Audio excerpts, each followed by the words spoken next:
Shalom, salam sejahtera. Kembali lagi kita berjumpa dalam Kompas Iman, edisi Kompas Teladan Iman. Pada edisi ini, sama seperti sebelumnya, kita akan mendengarkan sharing yang berharga mengenai pengalaman hidup, pelayanan, dan perjalanan bersama Tuhan oleh narasumber kita dari hamba Tuhan dan penatua gereja GKI Hosana. Dan ada bersama saya sekarang Pak Lukas Kurnia. Bagaimana Pak kabarnya? Baik, shalom. Puji Tuhan, shalom. Boleh memperkenalkan diri dulu Pak? Oh iya, nama saya Lukas Kurnia. Saya punya seorang istri, namanya Sandra. Nah kebetulan beliau itu sekarang mengajar di SMP Pusaka sebagai wakil dari gereja atau utusan gereja untuk mengajar di sebuah SMP di Palalangon. Namanya SMP Pusaka. Anak saya 2 orang. Yang satu sudah umur 28 tahun, yang kedua umur 23 tahun. Dua-duanya sudah bekerja.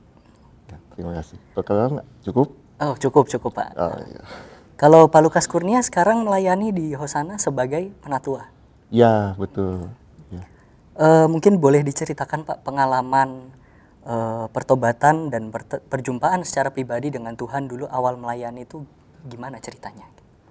Jadi untuk saya sendiri juga kalau ditanya seperti itu, seperti agak nggak tahu kapan waktu saya mulai pertobatan itu.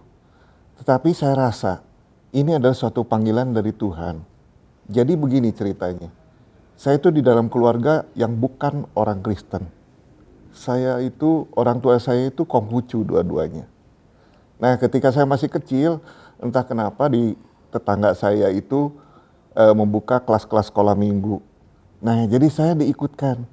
Dan yang mengikutkan itu adalah orang tua saya. Oh menarik ya. Wah, jadi saya juga berpikir, kok bisa ya orang tua yang bukan agamanya Kristen tapi memberikan kesempatan untuk anaknya untuk ke sekolah minggu. Iya. Nah, sejak saat itu, walaupun memang sekolah minggunya hanya rumahan, tapi setiap hari Minggu sore itu saya ingat, saya selalu rajin datang ke sekolah minggu. Itu pertama-tama saya diperkenalkan dengan namanya firman Tuhan, nyanyi-nyanyi pujian dan sebagainya. Sebelumnya saya juga nggak tahu, itu kira-kira umur 7 atau 8 tahun lah gitu. Nah, sampai akhirnya terus berjalan, satu kali ya saya nggak tahu bagaimana itu, saya pun tidak jelas ya kapan mulai pertobatan yang sesungguhnya yang terjadi balik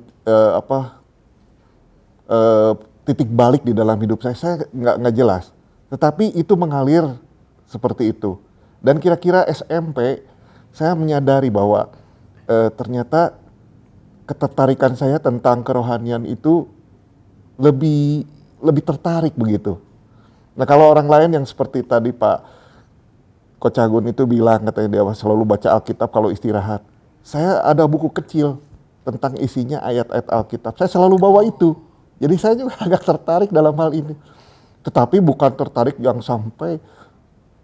sampai bagaimana enggak. Tapi ada waktu luang saya baca seperti itu.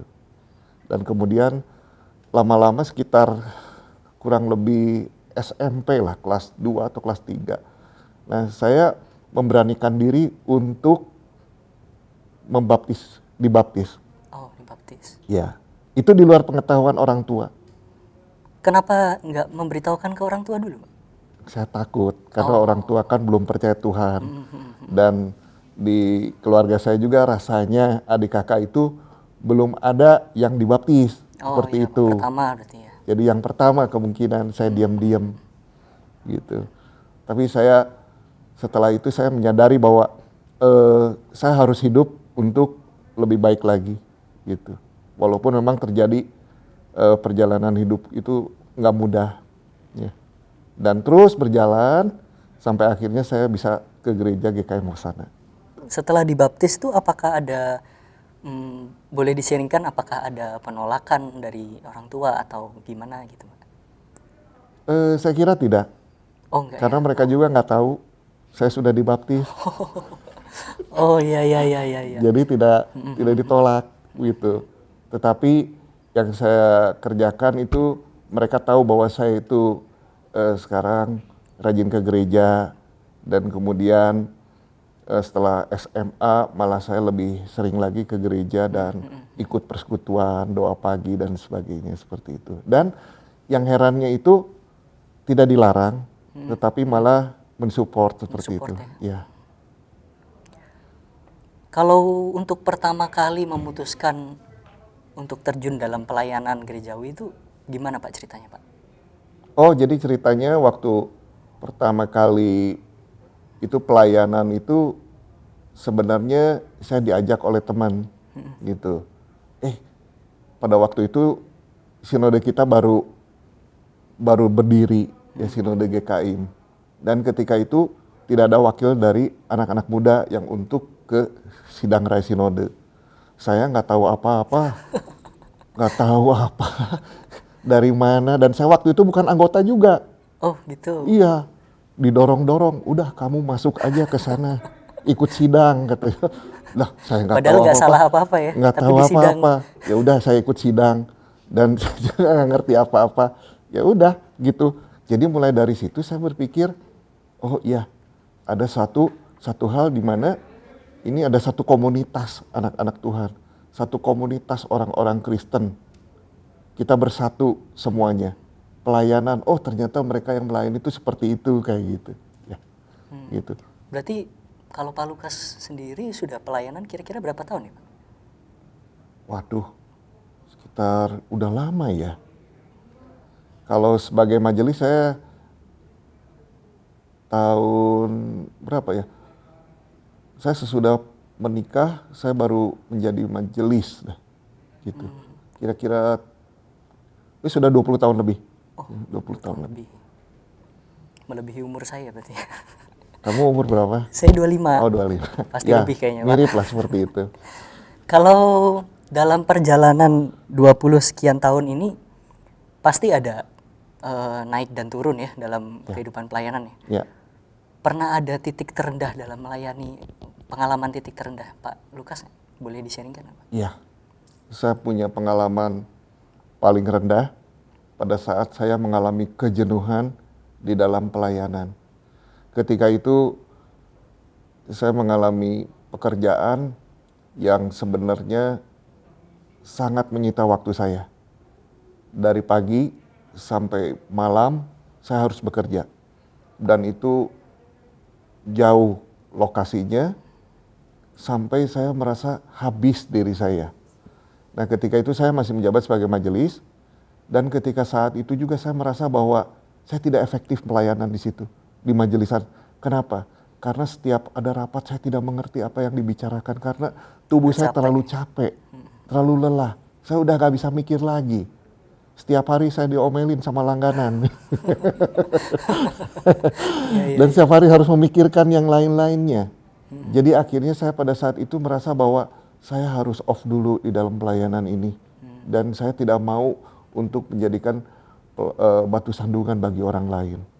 Maka dari itu saya akhirnya memutuskan untuk off dulu untuk pelayanan. Dan saya mengirimkan surat ke gereja. Seperti itu. Nah ini menarik karena ada beberapa kejadian yang saya temui ketika akhirnya mengalami hal mungkin yang mirip dengan Pak Lukas gitu. Seringkali ketika off terus akhirnya ada beberapa yang kebablasan terus nggak pernah pelayanan balik. Nah Pak Lukas akhirnya bisa pelayanan balik untuk memutuskan kembali lagi itu kenapa Pak? Alasannya kenapa? Alasannya karena saya memang menyukai pelayanan, suka pelayanan. Tetapi karena keadaan yang tidak bisa pada saat itu, sehingga mengakibatkan saya harus memutuskan untuk tidak menjadi batu sandungan buat orang lain. Maka saya berhenti dulu, tapi jiwa saya tetap ingin melayani. Ada kehausan itu Ada ya? kehausan, ada sukacita pada waktu melayani. Luar biasa ya. Seperti itu. Dan ketika memang sudah selesai masa-masa seperti itu, kemudian dari kawan-kawan meminta saya kembali untuk melayani, dan kebetulan saya juga waktu itu ada banyak yang bisa dilayani. Saya sebagai liturgos, sebagai pemain musik, kemudian sebagai majelis. Nah, di situ saya ditawarkan untuk kembali melayani secara langsung di gereja, seperti itu. Dan saya bersyukur diberikan kesempatan lagi untuk melayani. Gitu. Ya. Sangat luar biasa ya bagaimana Tuhan menanamkan kehausan dan sukacita di dalam hati Pak Lukas untuk melayani sekian lama di gereja kita tercinta ya.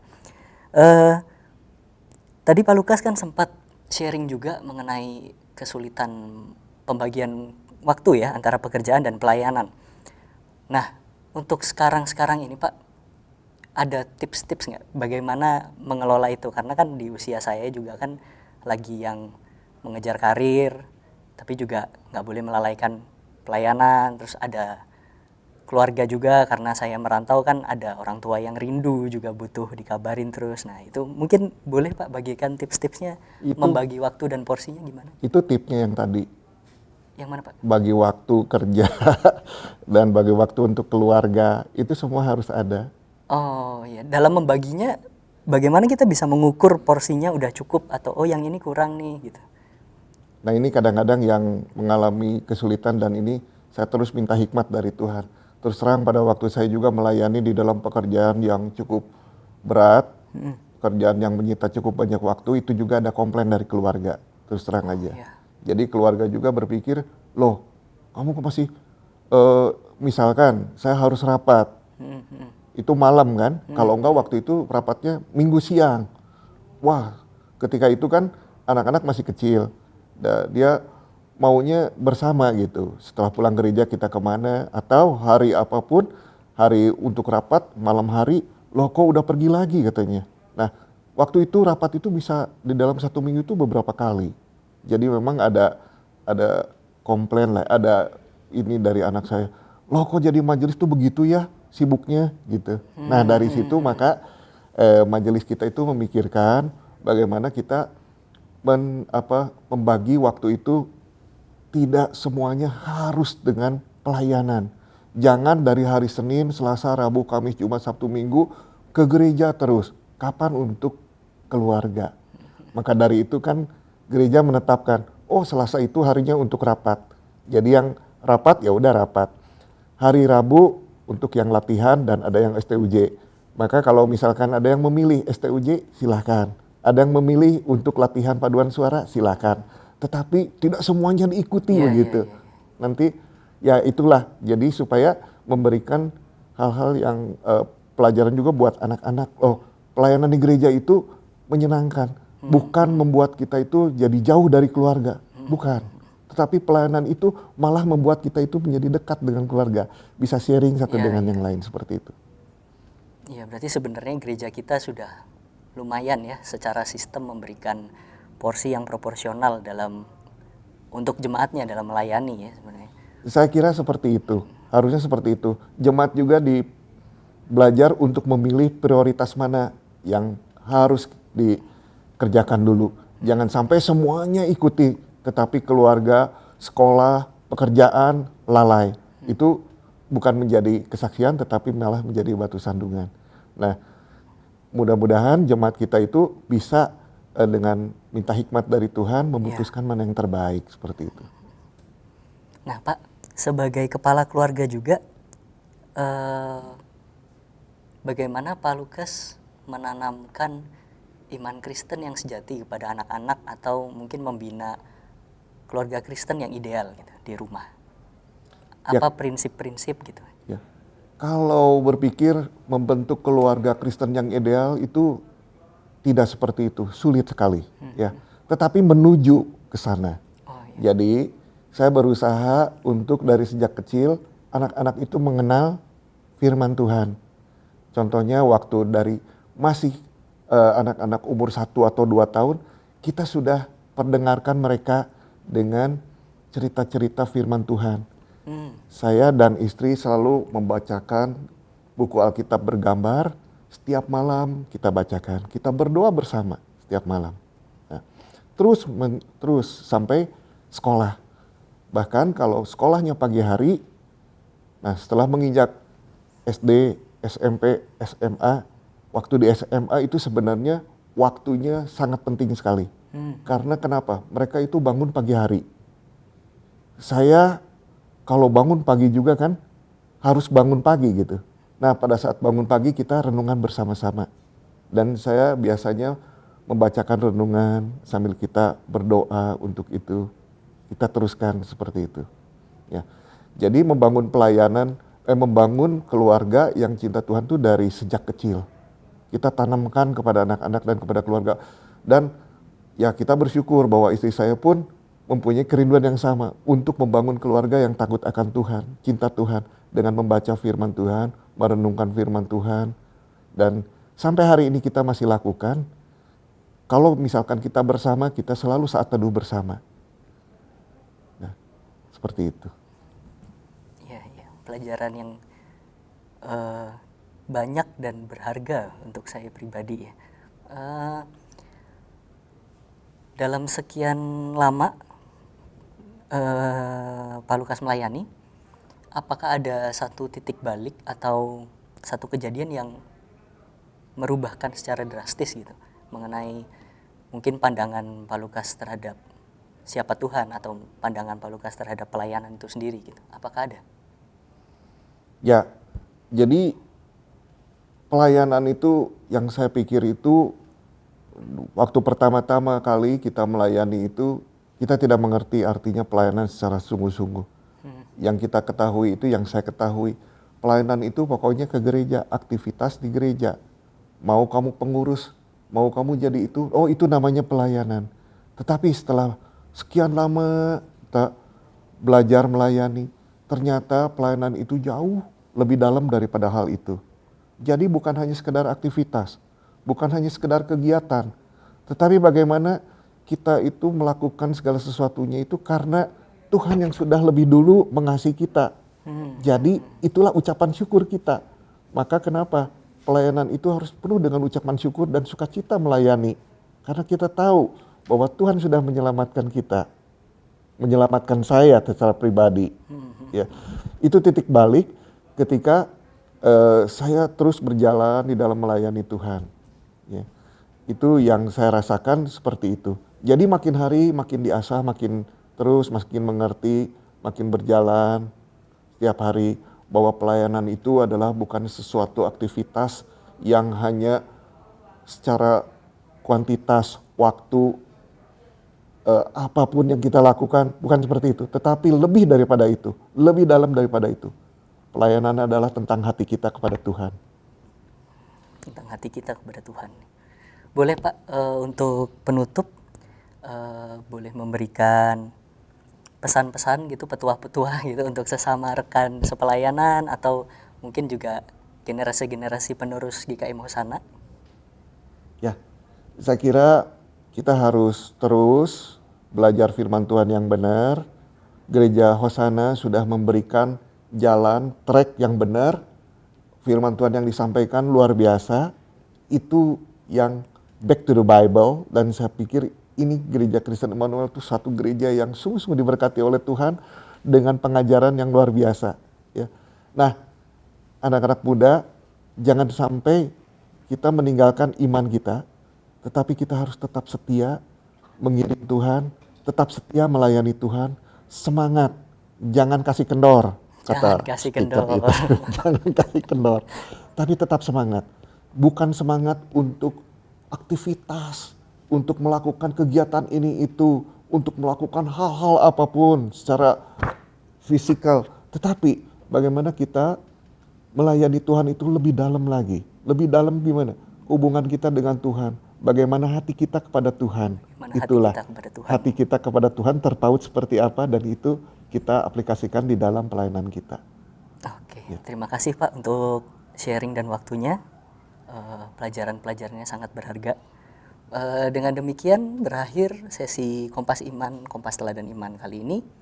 Terima kasih sudah menyaksikan, sampai berjumpa kembali. Jangan lupa share, like, dan subscribe. Bye-bye.